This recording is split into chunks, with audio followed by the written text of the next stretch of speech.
Hi guys, welcome to my channel Coded.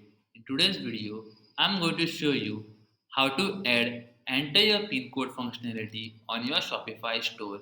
And using this functionality, users can check whether the product is deliverable at their location or not. To know more about this functionality, watch this video till the end. Also friends, if you haven't subscribed to my channel Coded then please go ahead and click the subscribe button down. Also press the bell icon to get all notifications related to my new videos. So without wasting much time, let's start. Currently, I'm on the dashboard page of the Shopify store.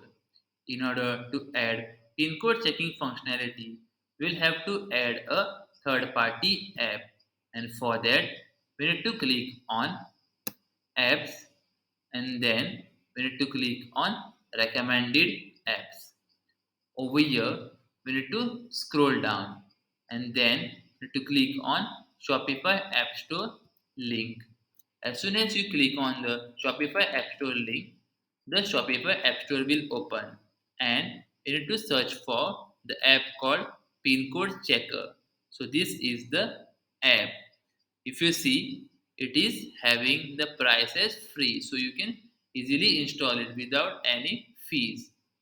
So since the app is new, it doesn't have the rating and reviews, but they have given all the information about the product in the form of screenshots, and they have also given some brief information like it has few configuration, then it has pin codes adding functionality, and you don't even need coding to integrate the app. It is compatible with online store 2.0.